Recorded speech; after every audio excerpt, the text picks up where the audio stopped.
Dan di saat Nabi Muhammad mulai dicabut nyawa beliau oleh malaikat Israel, Nabi Muhammad mengatakan, mahadha, apa ini wahai Israel? Malaikat Israel kemudian menjawab, ya Rasulullah, itu adalah sakaratul maut.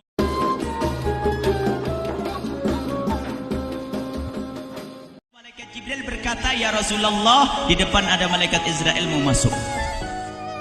Kata Rasulullah, boleh masuk, silakan. Kemudian malaikat Israel mengucapkan salam, dan setelah mengucapkan salam, malaikat Israel menawarkan, ya Rasulullah, aku disuruh oleh Allah untuk mencabut nyawamu atau membiarkan engkau. Dalam riwayat, aku disuruh oleh Allah untuk memberikan pilihan kepadamu, al-baqa' fid dunya, tetap di dunia, atau ar-rafiqul a'la, atau dengan Allah. Nabi Muhammad menjawab, ar-rafiqul a'la, dengan Allah. Kemudian setelah itu Nabi Muhammad berdoa agar umatnya selamat. Setelah ada jaminan umatnya selamat, malaikat Israel, sudahlah, cabut nyawaku kalau memang sudah waktuku. Mulailah Nabi Muhammad dicabut nyawa beliau oleh malaikat Israel. Dan di saat Nabi Muhammad mulai dicabut nyawa beliau oleh malaikat Israel, Nabi Muhammad mengatakan, mahadha, apa ini wahai Israel? Malaikat Israel kemudian menjawab, ya Rasulullah, itu adalah sakaratul maut, itu adalah sakitnya di dalam kematian. Kemudian Nabi Muhammad mengangkat tangannya sambil berucap, la ilaha illallah, inna lil mauti la sakarat, tidak ada Tuhan selain Allah, sungguh di dalam kematian ada sakitnya, sakit kematian, yaitu sakaratul maut. Kemudian Nabi Muhammad memohon, ya Allah, Allahumma khafif alayya sakaratul maut, ya Allah, ringankan sakaratul mautku ini, ya Allah. Dijawab oleh malaikat Israel, ya Rasulullah, itu sudah aku ringankan 70 kali. Nabi Muhammad menoleh, apa malaikat Israel? Sudah kau ringankan 70 kali keringanan? Iya ya Rasulullah, sungguh aku tidak pernah mencabut seorang hamba lebih lembut dari cara mencabut nyawamu.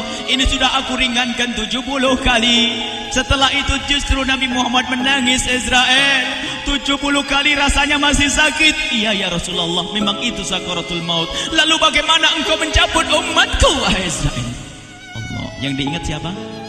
Umat. Kalau engkau mencabutku dengan ringan seperti ini masih sakit, bagaimana engkau mencabut umatku, ya Israel? Dijawab oleh malaikat Israel, umatmu manusia biasa, ya aku cabut. Ya Rasulullah, begitu saja. Ya sudah, begitu habis. Nabi Muhammad menangis. Tiba-tiba Nabi Muhammad mengangkat tangan dan memohon kepada Allah, Allah, Allah, inna lil mauti la sakarat, la ilaha illallah, inna lil mauti la sakarat, sungguh di dalam kematian ada sakaratul maut. Allahumma khaffif ala ummati sakarat maut, ya Allah, ringankan dari umatku sakaratul maut, wa thaqqil alayya, dan bebankan kepadaku. Sampai tidak sadar doanya Nabi Muhammad seperti itu, thaqqil alayya, itu doa cinta. Seorang ibu yang pernah punya anak, tuh lihat kalau doa Rasulullah ini masih dilakukan. Bagaimana Rasulullah bisa doa begitu? Itu bahasa cinta yang tidak bisa diterjemahkan dengan oleh akal. Seorang ibu kadang-kadang, ibu yang di belakangnya, ibu mau dikasih sakit oleh Allah. Mau, Bu? Ibu jauh sekali. Ibu mau dikasih sakit? Jawabnya tidak mau. Tapi suatu ketika seorang ibu melihat anaknya sakit, ngomong, sudahlah nak, jangan kamu yang sakit, biar ibu yang sakit. Ada atau tidak? Kenapa ngomong begitu? Itu bahasa cinta itu. Tidak rela kalau anak ini sakit, biar aku saja yang sakit. Itu yang dirasakan Rasulullah. Sakaratul maut begitu sakitnya, membayangkan betapa sakitnya umat Nabi Muhammad di saat dicabut nyawa beliau. Maka Rasulullah mengatakan, ya Allah, ringankan sakaratul maut dari umatku, bebankan kepadaku saja, ya Allah. Wala sawfa yu'tika fatarda. Permintaan Nabi Muhammad tidak ditolak oleh Allah, dikabul dan dikabul, wahai Muhammad. Sallu ala Nabi Muhammad. Dan benar, sakaratul maut kita ditahan oleh Rasulullah, ditanggung oleh Rasulullah, sehingga digambarkan oleh Imam Bukhari di saat Nabi Muhammad dicabut nyawa beliau, Siti Aisyah yang ada di situ. Rasulullah berada di pangkuan Siti Aisyah, yang saat itu Siti Aisyah melihat keringat dingin keluar dari kening Rasulullah. Siti Aisyah tidak pernah melihat keringat keluar seperti itu. Bahkan di saat dipegang kepala Rasulullah, panasnya melebihi dari panasnya orang biasa. Setiap kali ada kain dicelupkan di air, ditempelkan di kening Rasulullah langsung mengering. Saat itu Nabi Muhammad mengucapkan kalimat la ilaha illallah innal lil mauti la sakarat. Kemudian Nabi Muhammad berpesan dengan banyak pesan, dan di antara pesan Rasulullah adalah akri minni ala ummati salam, akri minni salam ala ummati wa ala man ittaba'ani wa ala man tabi'ani min ila yaumil qiyamati. Aku titip salam kepada umatku dan orang yang mengikutiku sampai hari kiamat. Sadari salam Rasulullah. Sebelum meninggal masih ingat titip salam.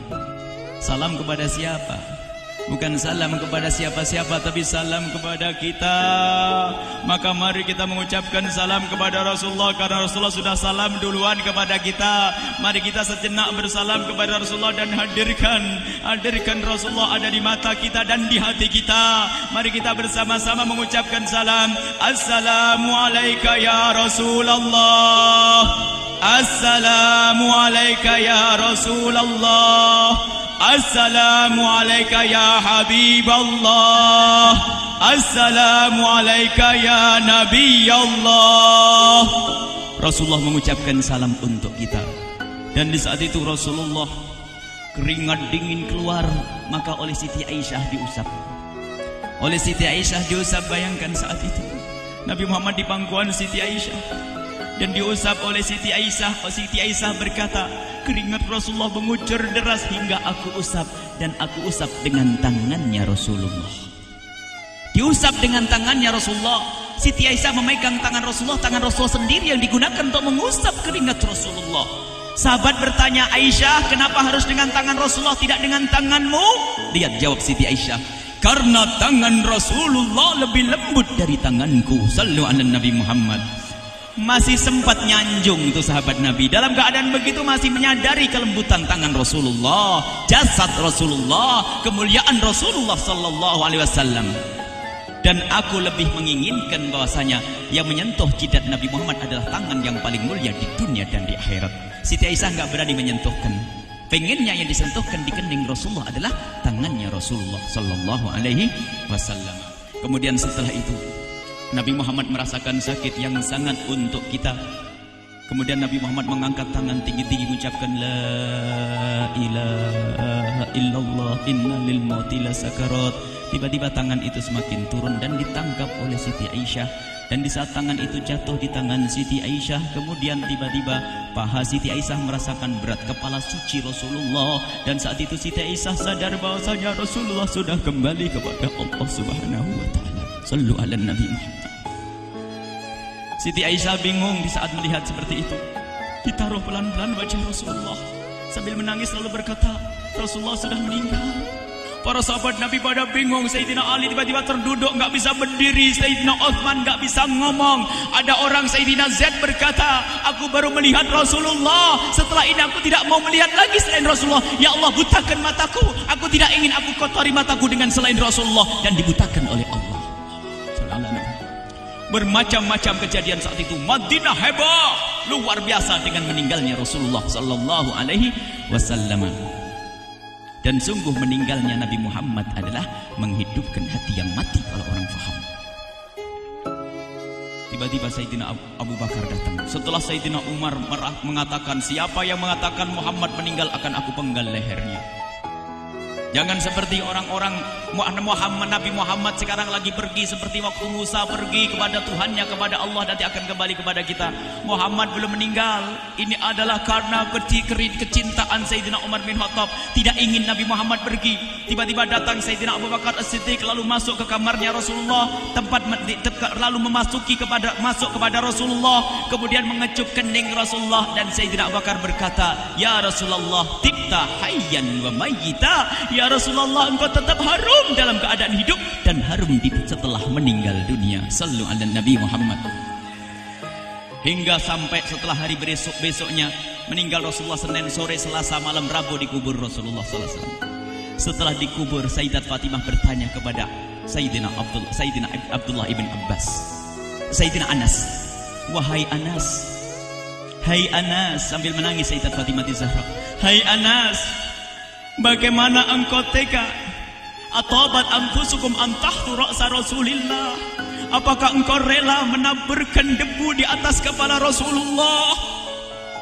Sayyidina Anas menangis kaget, ya wahai binta Rasulullah, kalau kami tidak dilupakan oleh Allah, niscaya tidak ada yang bisa mengubur Rasulullah.